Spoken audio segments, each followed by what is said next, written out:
In this lesson, we're going to look at multiple representations of linear relationships. All right, so listed here are all of the ways we can represent relationships. So we could have the verbal rule, the output is 2 times the input plus 1. And so we see that written as an equation right over here as y is equal to 2x plus 1. Well, then we can take and we can plug in each of these inputs, the x, into our equation and then solve, getting us our y. So I would have 2 times 0 is 0 plus 1 is 1. And then we plug in a 1 and I'd have 3 and so forth.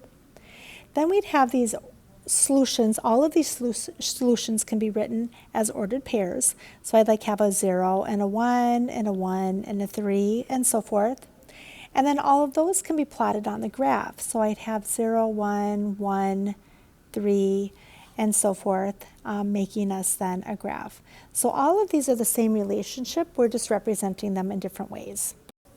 So example 1, how do I plot points on the coordinate plane? And then label the quadrants, the x and the y-axis, and so forth. So first of all, I'd like to mention that the quadrants start in the right-hand side and are positive as quadrant number 1. We write our quadrants as Roman numerals, and these Roman numerals, or the quadrants, go in a counterclockwise rotation. So I've got, this is quadrant 1, this is quadrant 2, this is quadrant 3, and this is quadrant 4. All right, the next thing we need to label then is our x and our y-axis. So our x-axis is our horizontal, and then our y-axis is the vertical. And then our origin is our 0, 0. It's the center.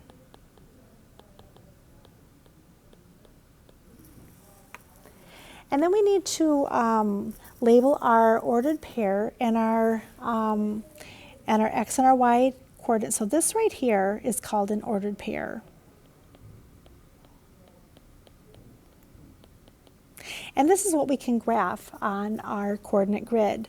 And so the first is our x coordinate, and our second is our y coordinate. And so if I were to graph this, we would go positive 3, and then we would go minus 7. So over 3, down 7. And so you have 3, negative 7. All right? And then we have to label the domain and the range. Remember, the domain is our x values, and then our range is our output values. All right, give the coordinates of the point and then name the quadrant. All right, so let's go ahead and let's label our quadrants again here. Remember, they're Roman numerals and they go in counterclockwise.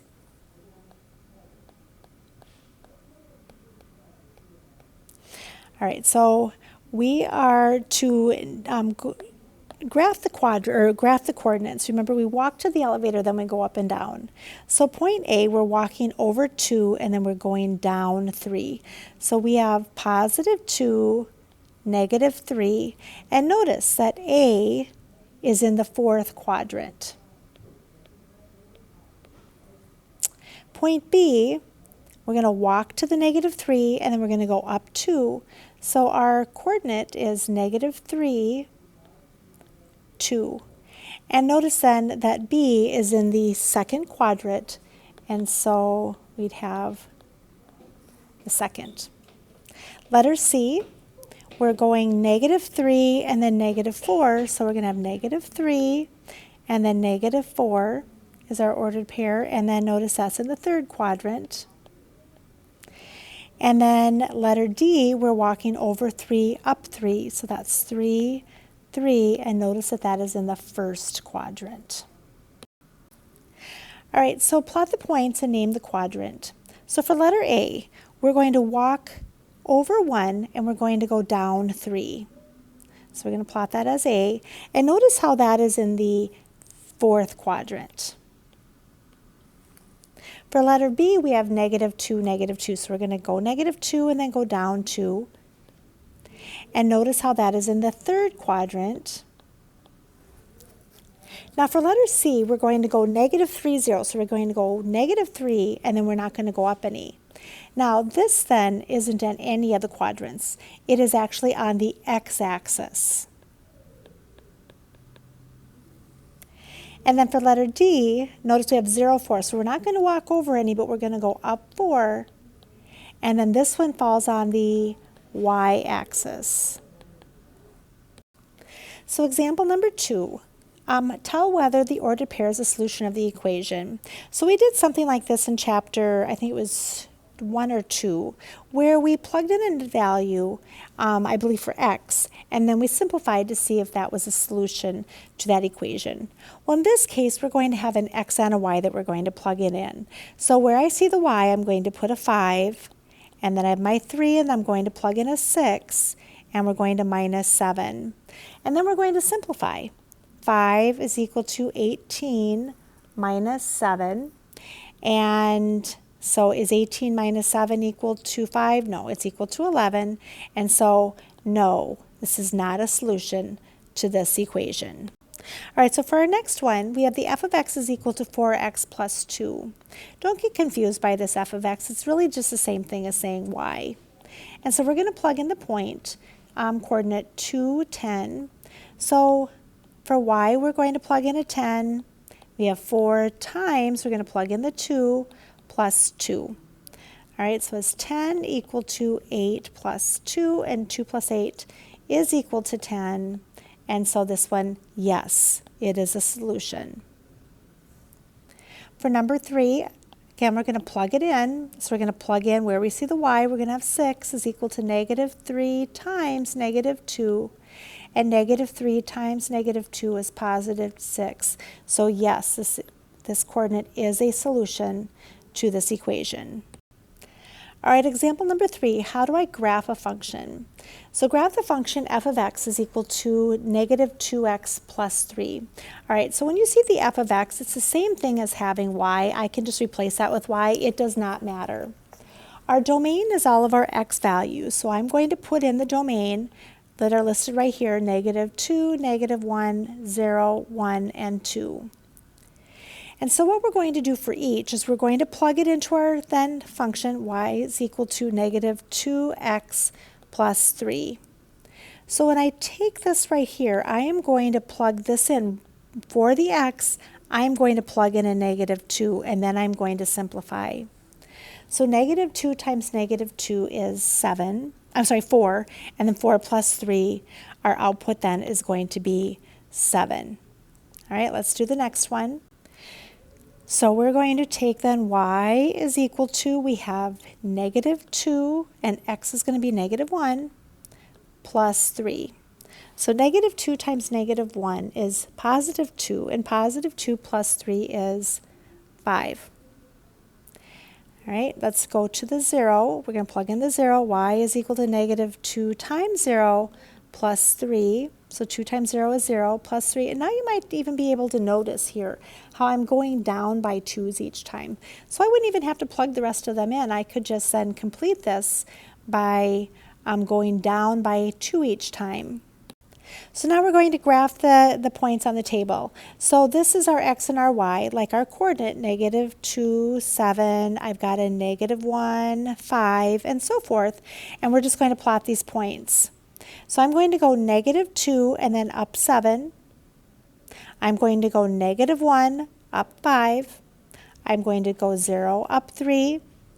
I'm going to go positive 1, up 1, and then positive 2, down 1. Now, if one of these doesn't end up on your line, then you know that you made a mistake. And so now we've graphed by using this table. All right, example letter B. Graph the function 6x minus 2y is equal to 0 with a domain of negative 4, negative 2, 0, 2, and 4. Now, we could certainly put and plug in all of our x values and solve for y by leaving it as it is. However, it's going to be easier and you're going to have a lot less steps if you solve for y first. So I'm going to then minus my 6x. I'm rearranging my equation. That's all I'm doing right now. And I have negative 2y is equal to negative 6x. And I'll divide by negative 2. and y is going to be equal to 3x. So we're going to be plugging all of our values, our x values, into this y is equal to 3x. So y is equal to 3 times negative 4, and we'll get negative 12. And then y is equal to 3 times negative 2, and we'll have negative 6. We'll plug in a 0, and we get 0. And now you might be noticing that I'm going up by 6 each time, so I could just finish filling in my table here. So I've got, and then 12. Now, a lot of these are going to go off of our graph. I'm going to have negative 4, down 12. So we're going to be way down here. I have negative 2, down 6, 0, 0, 2, 6. And then there's going to be one more way up top there. So this is what this would look like on this graph. All right, for our last example, number 4, how do I graph from a word problem? It says you are taking music lessons. The book for the lessons costs $15. You are charged $5 per lesson. Let's represent the total cost and represent the number of lessons. So this is our cost, and then this is the number of lessons. All right, so we've got our total cost is going to be equal to, so first of all, we have to buy the book. We're only going to buy the book one time. So we'll have 15 plus, and then to represent the $5 per lesson, we're going to have 5, and then it said n to represent the number of lessons, so 5n. All right, so then we need to make our chart and our table. So we're going to plug in a 0, so when n is 0, so at 0 lessons, you're still going to pay $15 for that book. At 2 lessons, you're going to have paid $10 for the lessons plus $15, so you have 25. And now we're going to plug in a 4, 20, so what do we have, 35? And then at 6 lessons, we're going to have paid $45. And so then we can graph this. We have 0, 15, and that's what represented the 0 lessons, but we had to buy the book.